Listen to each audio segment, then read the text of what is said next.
Oh, we've still got 3 minutes, have we?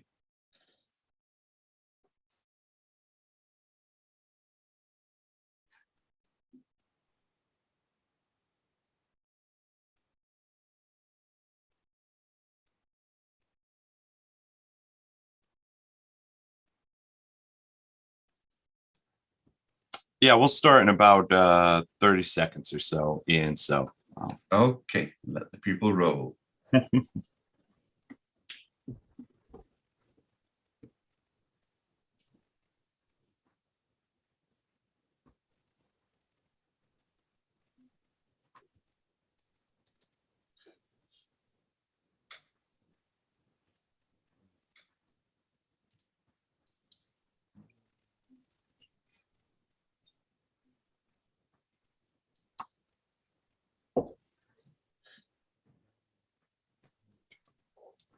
all right, you can take it away, Ian. Okay, well, welcome everybody. You'll have to forgive me. This is Ian Williams from the Foreign Press Association, president of the Foreign Press Association, and I'm not wearing a mask because I can't infect you, but I don't feel too good. So you'll have to forgive me if my voice goes. I am vaccinated, and we have a couple of miles of copper of glass fiber between us, so we're safe. But we're dealing with a sort of very topical subject, lost art. Our guest today, Julian Radcliffe, is the founder of the Lost Art Registry, and has tracked down lost artworks. The purpose of the organization, which he can explain himself, is to register potentially missing art so that when it does go missing, you can find it. And because this is an international subject, of course, because somebody takes the Mona Lisa from Paris and sells it in Tokyo, it's an international thing, and you cannot always rely upon Interpol, the police, and diplomacy to deal with these things. So Julian has had some vicissitudes with this over the years, because he has to act sometimes as a detective. He is an appraiser in the sense that he has found over the years some artworks for which full insurance has been paid were actually fakes. And some of them were not worth what the insurance had paid for them because of different appraisers. So it is a fascinating subject currently, like what is art? My hero, and I think our mascot for the Foreign Press Association, has always been the little boy in the Hans Christian Andersen story of the Emperor's New Clothes, who was quite able to say that despite all the lavish attention and praise, that the emperor had no clothes on. And sometimes when I look at the artworks, we find, I think, no, that's not worth that much under any circumstances. But Julian has more objective means of approaching this. Julian, can you tell people what services does your art register offer? How do I put my my dubious prints from the wall onto your register? Well, you would put your dubious prints on our register if they were stolen. The main content of the database are the 700,000 stolen, looted, missing items, some from many years ago, some stolen yesterday, some from World War II. And the concept is that if everybody who is buying, selling, valuing, insuring, or lending on art and antiques undertakes due diligence by checking against the database whether the item is clear or not, then we will be able to reduce the amount of stolen or fake art which makes its way into the market, and that in turn will be a deterrent to theft. So that, simply put, is what we're about. I must say that car license registrations haven't done much to diminish car theft, as I've seen over the years. How effective is your art registration? Well, the proportion of stolen art and antiques that we recover is very low. If you take 100 pictures stolen 20 years ago, probably only 10 or 12% of them have been recovered today. So in terms of pure recovery, that is not the big deterrent. the big deterrent to theft is the fact that a crook now finds it very difficult to sell an item which he has stolen if it is uniquely describable and could be on the register. For example, I've just come back from Serbia, and in Serbia, they have for years, generations, been stealing in the West and then recycling art and antiques back into the West through Australia or Canada or other countries. Now they're finding it very difficult to do that because the value at which they can sell into the market has dropped to a very low price, and it has made the stealing not worth doing. How often, I mean, is art theft is presumably a commercial enterprise sometime, but what is it about the, an eccentric millionaire who commissions someone because he always wanted the Mona Lisa to hang in his bathroom? And there have been some cases where, a collector, an aficionado is just wanted this piece of work desperately, didn't want to sell it, he might want to show it off to his friends, but otherwise he'd lie in bed and sort of grin happily at the idea that this was on his wall. We've undertaken over 2,000 recoveries. There has never been even a hint of such a collector in all the cases we've handled. Of course, there was in a James Bond film such a collector, and that has stuck in the public's imagination. But absolutely high in the priorities of any collector is to be able to publish, exhibit, or talk about what they have, because that enhances its value. And we have never found an individual who wanted to buy a stolen object with a view to keeping it in a collection. We've met many dealers who have bought stolen objects, whether they knew they were or not, in order to try and sell them on quickly, but never a collector who wanted to have a collection of stolen items. I've just had this sudden vision of Gollum, my precious, sitting in a room surrounded with stolen art. I'm sure, despite what you say, there must be some, but I'll take your word for it, since, like I say, my vision is coloured by James Bond, and very colourful it is too. So you've had, this is like, to some extent, it's hostage negotiation, isn't it? With the added thrill that it's very difficult. It must be very difficult. You can prove the provenance, but can you prove legal title? If something was in a distress sale in 1933, or after Kristallnacht, if a collector in Germany had to unload their collection at rock bottom prices, is that stolen or is it due title? I mean, who decides? To what extent a distress sale is a theft? And if that's then sold on through other people, they bought it in good faith. And I think you've had cases where people have bought things in provably good faith, but their ultimate origins were very murky. So how do the courts deal with this? Because you have a whole string of courts. It's not just, it's bad enough dealing with the state courts and the federal courts in the US, but once you get to the various jurisdictions in Europe and the rest of the world, you must have to spend more in lawyers than on canvas to do this. Well, you're correct that the negotiations to return some stolen art is very similar to the negotiations to free a hostage in a kidnap situation. And indeed, my background was in founding Control Risks, which is the leading company in the world for undertaking that work for Lloyd's underwriters for the kidnap insurance market.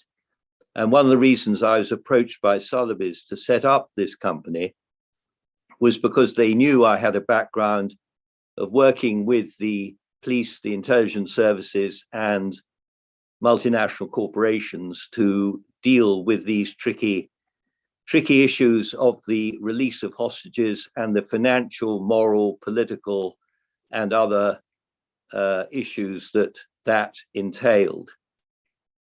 Now, many of the cases that we deal with are held by criminals. And in some cases, the police are no longer very interested. For example, I've been negotiating recently to get back a picture from Serbia. They've already returned 6 pictures, and the reason the police are not interested is because they've already put them in jail for the crime. So they were jailed in France, but the police could not get back the items and gave us permission to negotiate to get back the items, provided we minimize the payment. The last picture has not been returned because it's being held by the banker who lent them the money to go on their criminal expedition. Unfortunately, the value he was told is far more than what we're prepared to pay for the picture. So currently we're at an impasse. So well, there is doesn't that make him an accessory in a criminal enterprise if he lent them the money specifically to go looting? He will say that he didn't know what they were going to do when he lent them the money. So proving that would be very difficult, particularly in a country like Serbia, where the connection between some of these people is pretty close and pretty opaque. A lot of them are in the government. Indeed. So there is a spectrum of the people we're dealing with pure criminals on the one hand, who might even have been involved in the original theft, their accomplices, fences, people who deal in stolen art, low-level dealers, higher-level dealers who took a chance and bought something without checking with us, and people who bought in good faith, are very respectable, and held the item for many years in their family. Now, in the latter case, where somebody can claim a good faith purchase, and indeed the courts might uphold that because they've held it for a period of time and did buy in good faith, they had no reason to doubt it was to know it was stolen. In that case, we have to come to a financial compromise. So when the item is sold, a proportion of the item deal with the problem, then there may be other ways that we can deal with it, like donations to charity, tax concessions, and so on. So you'll see in the book that there are quite imaginative answers to satisfying all the players. Do you have a copy of your book that you can show it to? Very stupidly, I haven't got one right in front of me. I would have to wave it in a moment. Okay, we'll find it in good time. But in the meantime, we'll just put it on your lost register, shall we? until you find it. Yeah. On the question of how the courts decide, the issue now is that the law is less important than the court of public opinion.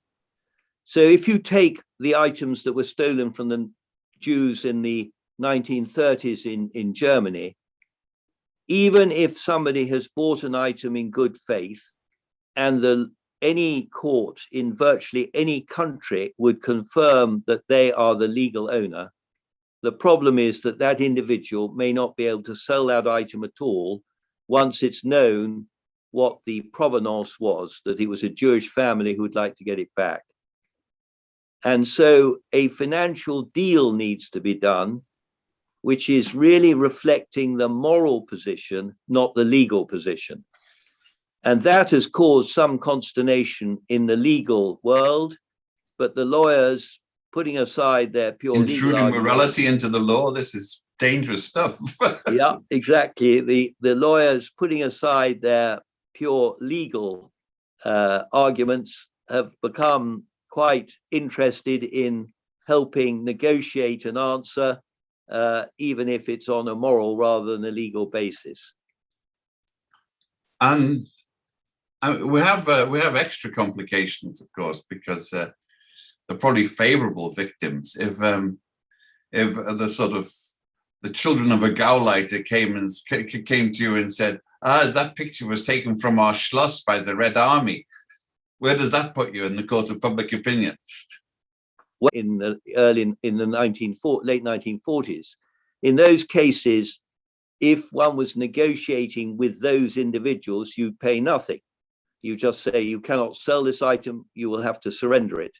But once the item has then been sold through 2 or 3 other parties, then of course we have to negotiate something which is going to give them some benefit for surrendering the picture. Uh-huh. Well, not the type of people you usually like to deal with, I presume. I mean, there are many sort of victims. So there are fashionable victims and unfashionable victims, I suppose. What happens if the government in Athens puts the Elgin marbles on your register? Well, they would put it on the register as being in dispute. On the register, we have some things which are clearly stolen, where there is a police crime reference number. Then we have items which may be in trust, which should not be sold because they're subject to divorce proceedings or wills. And then we have items, many of them, where they are claimed by a government and the location is known, i.e. they're in the British Museum, in which case we can say that the item is in dispute, but actually everybody knows where it is and it's not at risk. It only comes at risk if the British Museum were to try to sell it or to lend it out somewhere else, I suppose. That's correct. I mean, it would be at risk if it was in a country which could not look after it, or if it was subject to some other sort of threat. For example, there are items, cultural items, which, as in Afghanistan, which are destroyed by one side which does not believe in the basis of the idol or of the cultural item. Well, it's almost that almost moves on, because we've seen pictures this week of the Taliban in place in face of where the Buddhas used to be. Correct. So I mean, it almost gets. Can you auction off an empty space as an artwork or as a non-fungible? What do they call them? The NFTs. Non-fungible. It seems to me the same principle in a way. Well, so I could buy shares in the not the Buddha in Afghanistan. Yes, the non-fungible token market is one which is very difficult to consider to be as well-founded as, for example, a sale of an old master or an impressionist painting, for which the market has been stable and growing over 100 or several hundred years.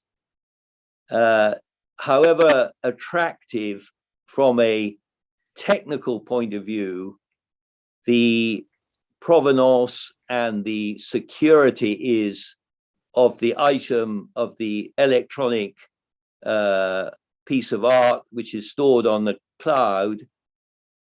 It is fair to say that what man can make, man can also unmake.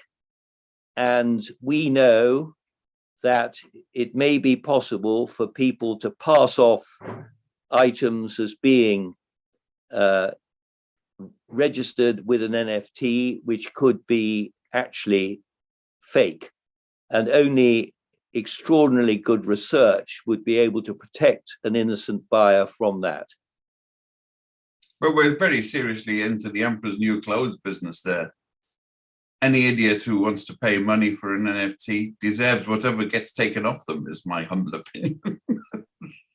Well, that may be true, but of course in law, if somebody has misled their buyer and deliberately taken money off them for an item which was not genuine, they would be just as guilty as somebody trying to sell a picture as being by Goya when it was not.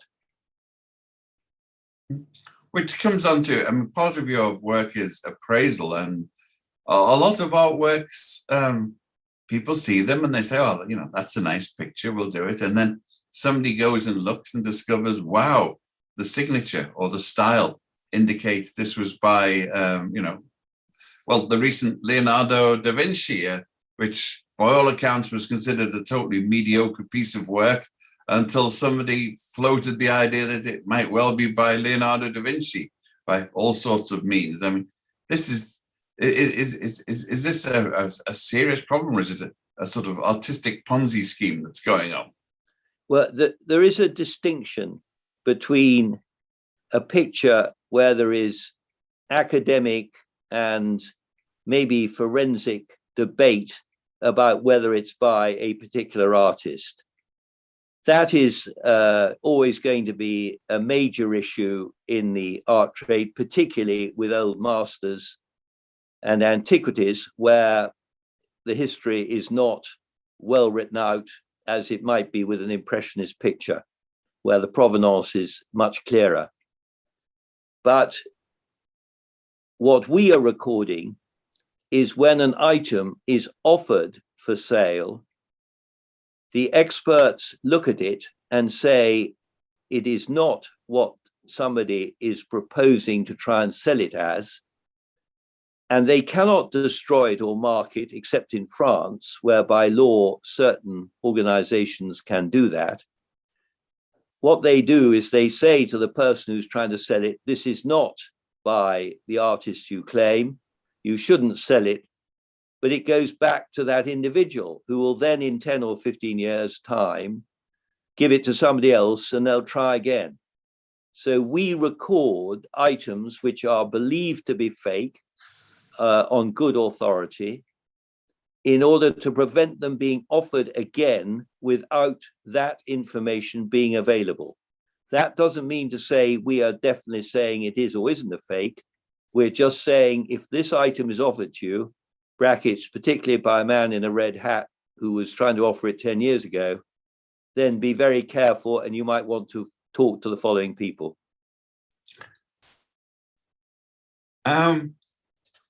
Now Frank Gomez has just asked a question which is related to what I was going to ask, because it's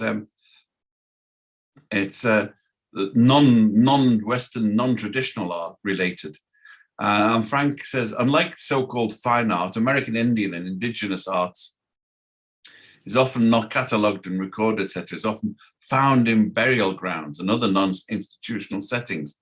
How can you protect that and to help reclaim it? We do, it is correct that items which are dug out of the ground will not by definition be on our database. But all the antiquity and other dealers are very keen to have our certificates. So they submit these items to us with their provenance, which may be true or it may be made up. And we are very often able, with the help of experts in particular fields like the British Museum, to be able to question whether the provenance which the dealer is claiming can possibly be true. And in a number of cases, we've been able to say to the dealer, this item actually comes from the corner of the Palace of Nineveh, because in the book, here is a photograph of it. Or we do not believe that this item, because of its style, came from where you claim it does. So we are able to help by reviewing the provenance claimed to stop illegally excavated antiquities or illegally exported antiquities getting into the market. But I don't want to pretend that our effectiveness is as good as it can be against stolen art, where the item can be recorded exactly with us. Well, we've recently come across our imperial excursions into Sennacherib's old hunting grounds. There was a lot of Mesopotamian artifacts on the market, and a lot of it ended up in what's his name, the Hobby Center's Bible Museum. Right. It gave me a great deal of, we have to use the term of art, Schadenfreude, to see him having to return this and lose the money on multiple grounds. But I mean, how involved are you in that type of looting? Well, the Cambodian temples at I mean, very much involved. If you go to any of the major art fairs like Pan Amsterdam starting this weekend, or TEFAF, which is normally in March in Holland, every item on display has to have been checked by us. And the antiquities in particular, we spend a great deal of time checking to see that the item has a provenance, which means that it was not illegally excavated or taken, and the dates on which they can prove that it was out of a country or out of the ground, as it were. So we have a big influence, and you can imagine some pretty fierce debates with dealers who are claiming provenance which they can't substantiate easily in writing. The family says it's been in our family for 80 years, but they don't have any photograph or insurance document or anything like that to prove that it has been there for 80 years. So it's just their word. All of that, as you can imagine, is quite difficult to police. I'm trying to remember the name of the recent Roman coffee table from, what was it, from Hadrian's Villa or Tiberius's Villa, that was resting in an apartment in New York, coffee stains and all. We were involved in that one at all?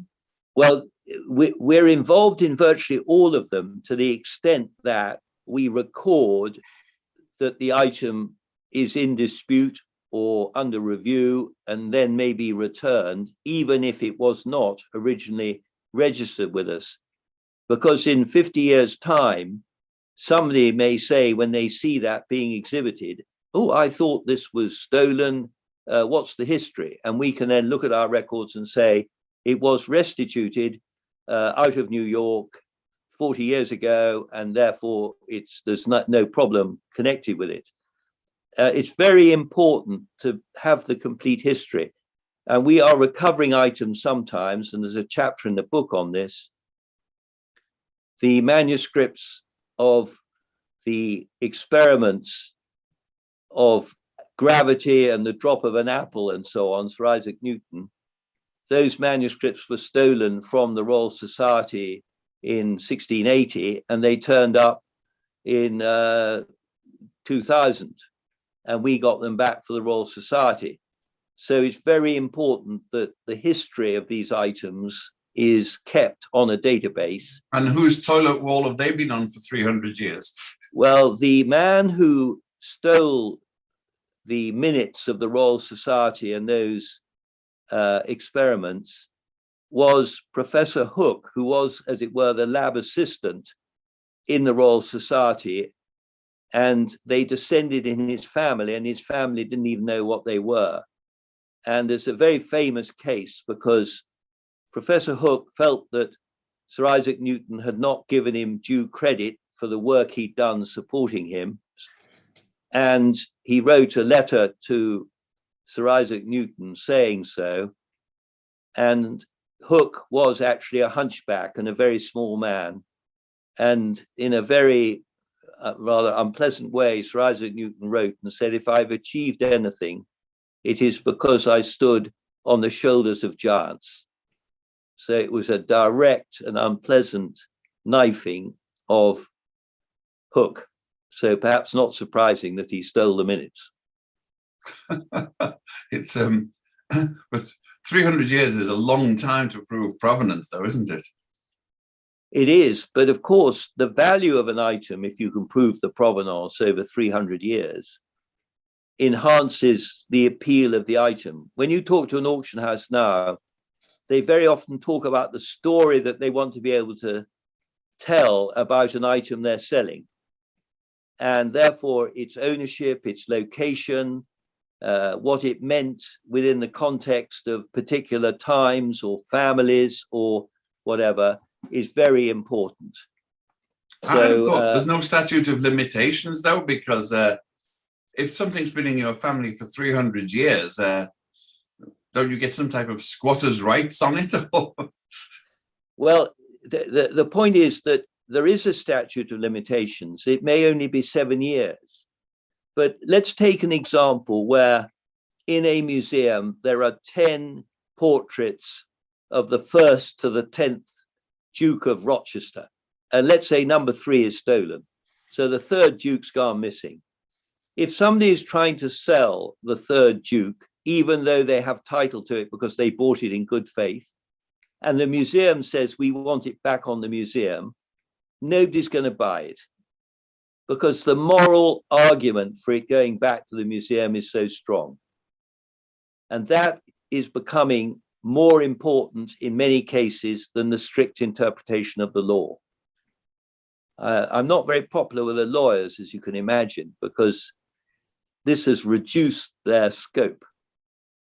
But it's also reduced the amount of argument and court cases. I mean, if you, in the book, which I have a copy of it here now, because one of my colleagues has kindly brought it to me. If you look in this book, one of the very strong conclusions that Professor Shortland draws is that the law is almost hopeless in trying to deal with answers to these cases, because the law looks for a black and white solution, yes or no, 100% or nothing. That in the majority of cases, that is not fair and is not practical, because people will not settle unless they get something. On the cultural point, is there much of a market now for Japanese and Chinese art? Oh, yes. I mean, there are many collectors and there must be many thieves and there's lots of dubious acts going on. So are these given the same degree of protections? Is there that much interest in your services for them? We have been very active in recording Chinese and Eastern items stolen from Western museums, for which there was a lot of criminal activity 3 or 4 years ago. Where we have not been so effective is in getting items which have been stolen in outside Western Europe, stolen in China, stolen in India, stolen in countries like that.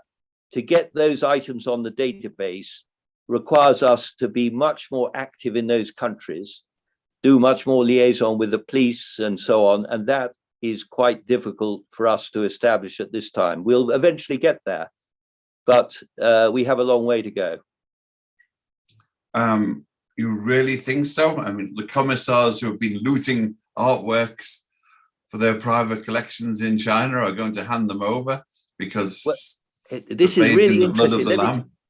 Let me tell you the really fascinating thing. I had lunch today with a leading figure in the Serb community in London.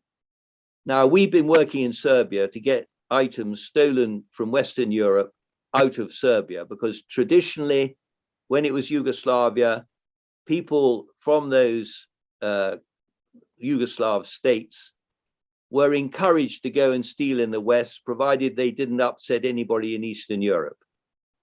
But now Serbia has realized they've got to put a stop to that if they're going to join the EU, and they want to get back the items that were taken from them in the First World War, the Second World War, and during the Balkan Civil War. So if you take a country like Russia, they have got a lot of German assets, which they took at the end of the war in reparations, they say, for the damage that Germany did to them and to their museums. But they also would love to get back some of the items which they actually sold, but at a very distressed price, to the West after the revolution. So a lot of these countries, there's a quid pro quo that we can get involved in, where there are some items they want back, but there are some items they're sitting on which other people want.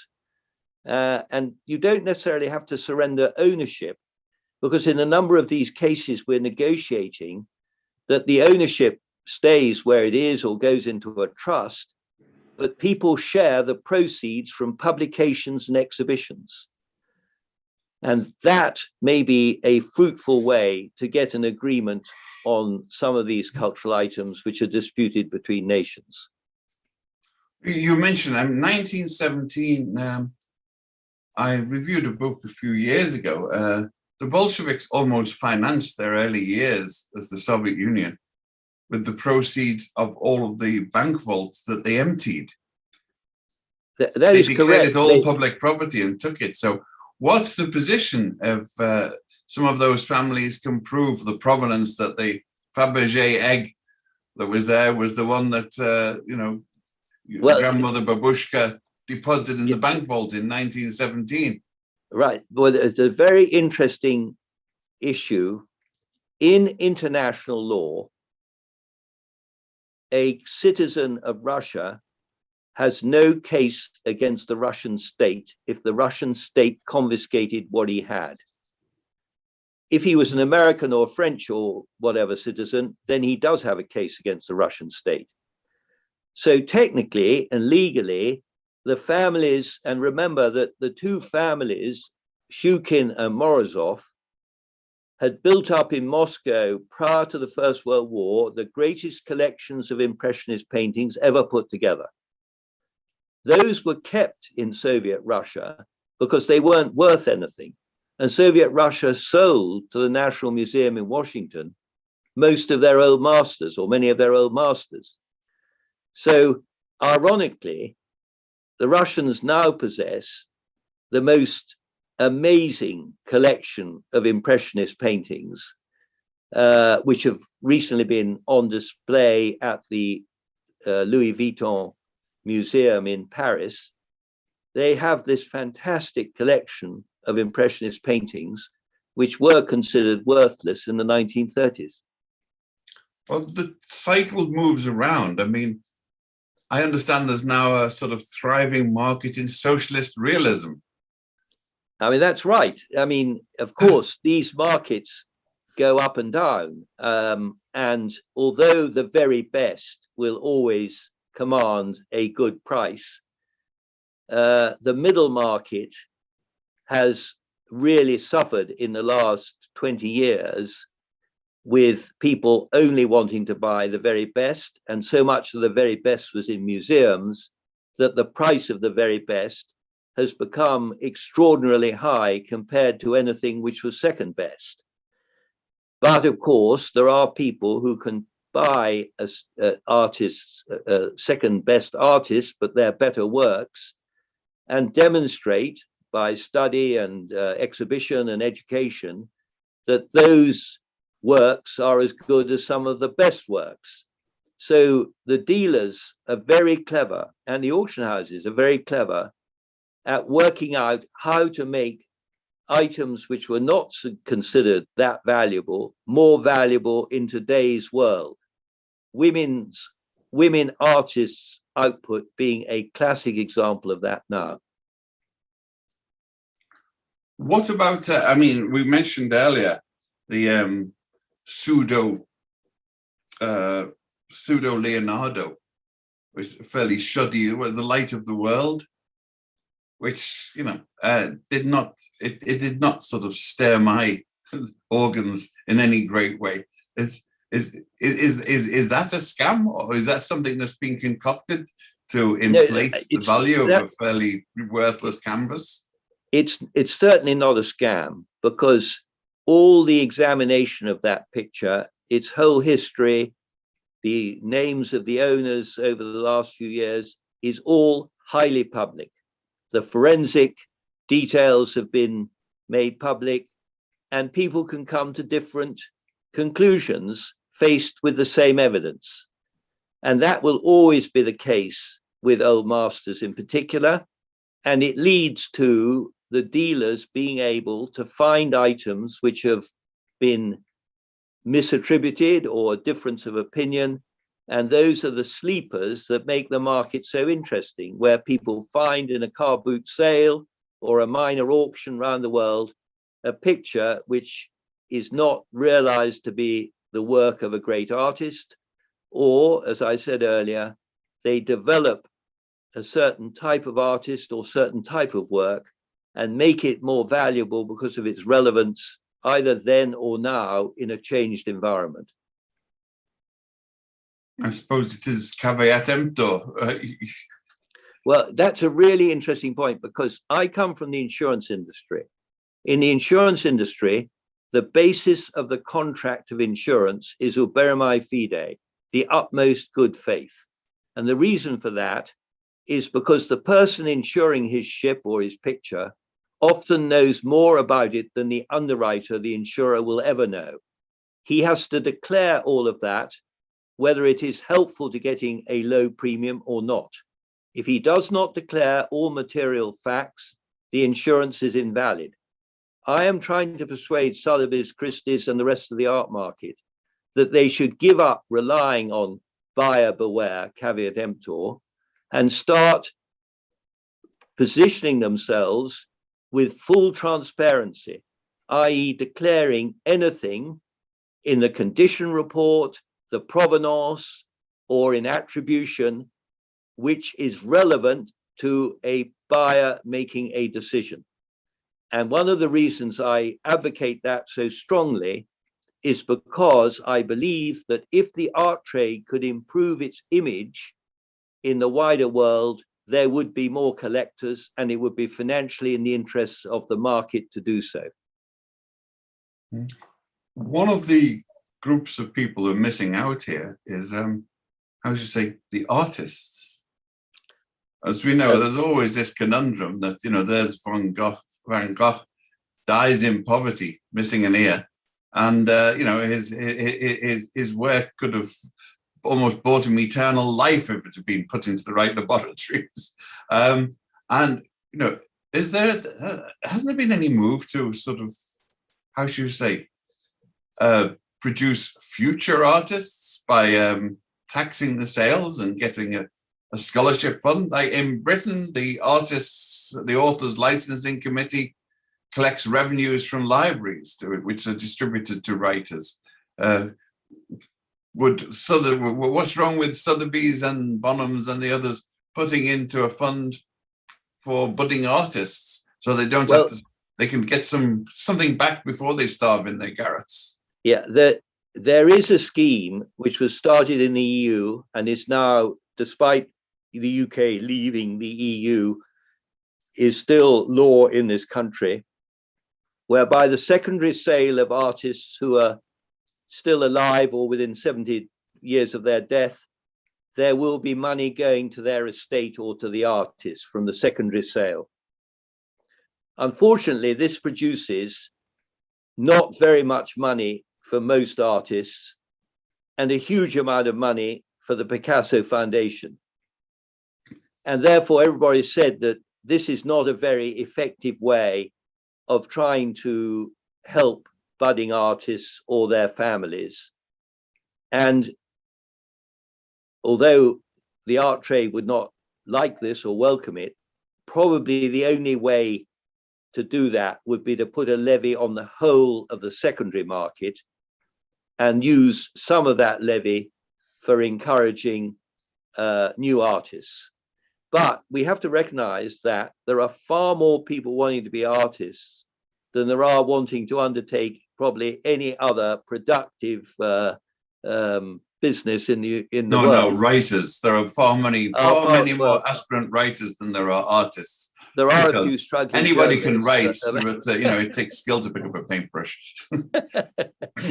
But the true sort of capitalist free market people will always argue against that on the grounds that if you want to be an artist, you've got to take your chance.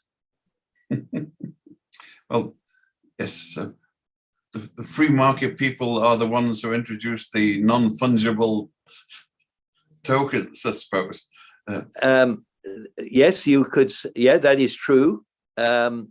They probably know as well as everybody else that these could end up being valueless or could end up rather like the people who decried the Impressionists being the art of the future. And it all, by then they will have sold them. The whole thing is dependent on fashion and style and people's reaction, as well as on the economic, social, and political environment. And so it is not something that you want to put your retirement fund into. No, certainly not. But I mean, people do it. I remember Alfred Alfred Barnes, who set up the Barnes Foundation in Philadelphia. I mean, he just went to Paris and bought up the entire workshops of the Impressionists and took them back with him to Philadelphia. I know. Yeah, indeed. I mean, and that's what the Shukin and Morozov families did from Russia. They were textile magnates, and they had a feel and an interest in design and color from their business, which I think translated into their ability to see something in contemporary art at the time, which other people thought was outrageous. So there are going to be people who think that the NFT is the way in which the art of the future will be bought and sold, created, and maybe destroyed. Thinking of Banksy and the destruction of his picture. Well, I was thinking about Banksy earlier. I mean, how do you establish ownership if he's put a graffiti on a wall and somebody's put a piece of perspex in front of it, protect it? Who owns it? The owner of the wall, the owner of the perspex, or you have to first of all photograph of it, or Banksy?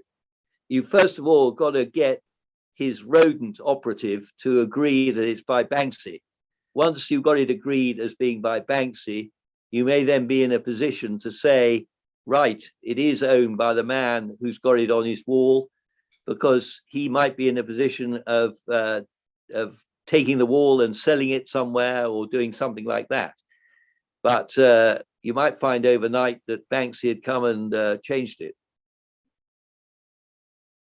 And then he could be sued for vandalism, presumably. How dare you paint Well, on my wall?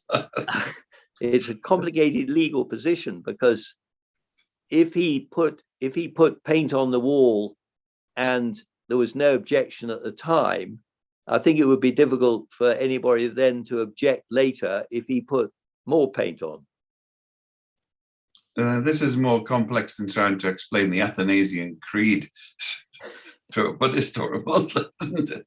I mean, yes, I mean, the whole question of authentication is going to be helped enormously by developments in forensic science, allied to the expertise of people who studied artists for many years. So one of the problems at the moment is that there are all sorts of laboratories saying that they have analyzed pictures to check the pigment of the paint, that it was a paint used in 1800 and so on. But nobody is really checking whether these laboratories have the expertise to do that. So we are holding a seminar next year to start to put together a peer-reviewed list of the laboratories and individuals whose views can be accepted in particular technical areas. Otherwise, we're going to have all sorts of fraudulent or shaky forensic reports done, which actually may well be more misleading than they are credible.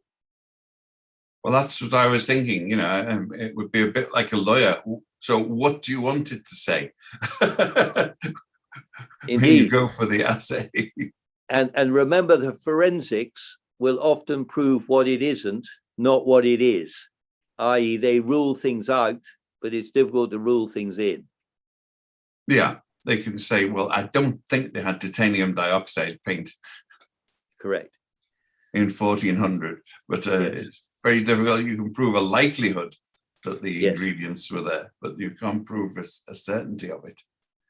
So with it now, tell people about your the book coming up at the National Arts Club.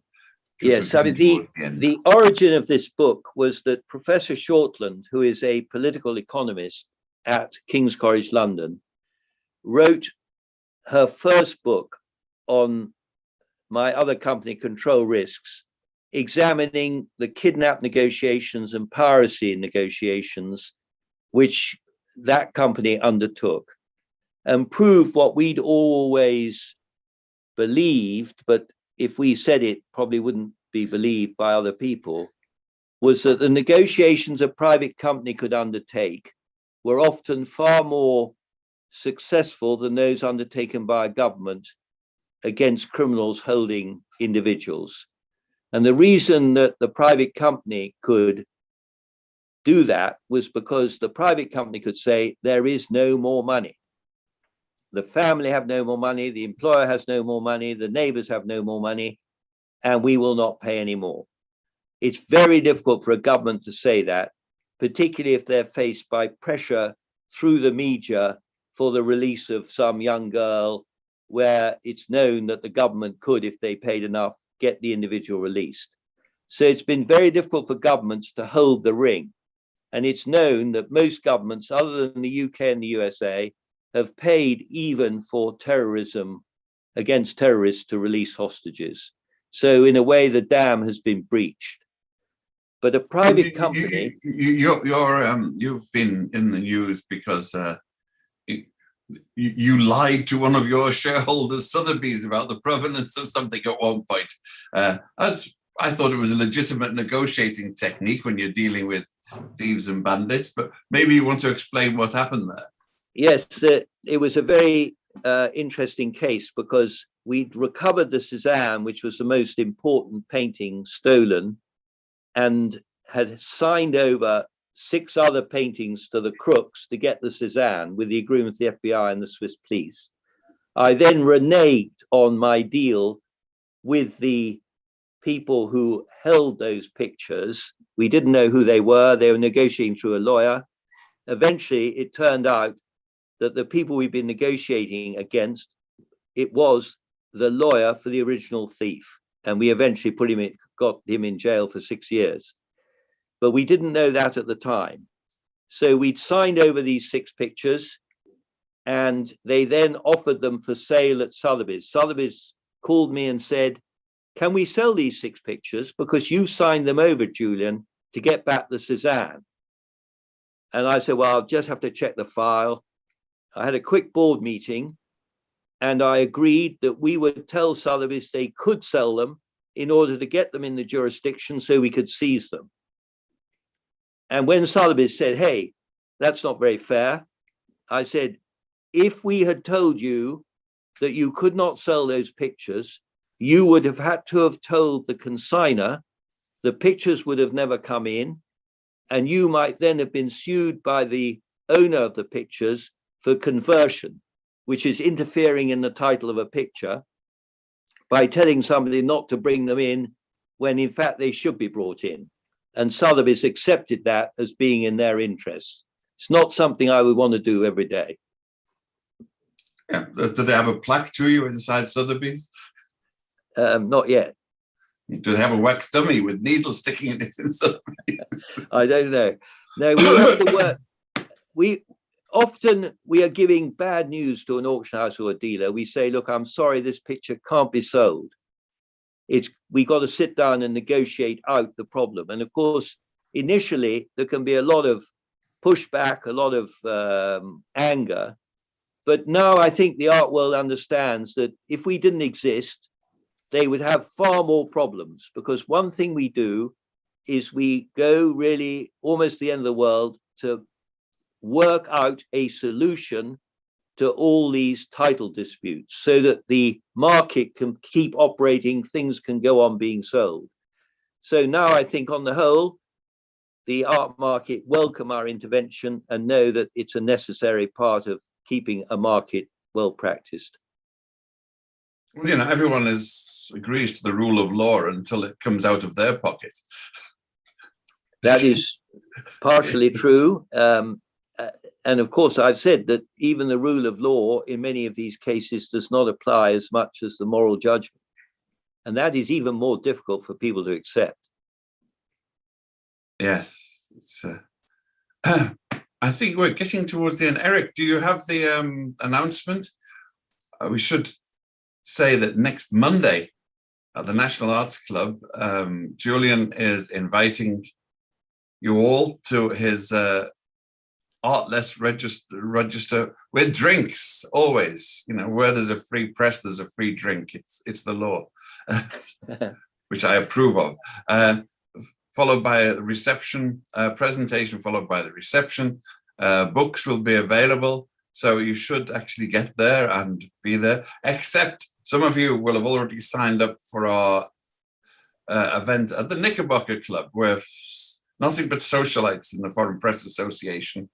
For people with more esoteric interests, there's a fund for Palestinian journalists in the occupied territories, which is we're co-hosting at the National Arts Club, not the Knickerbocker Club.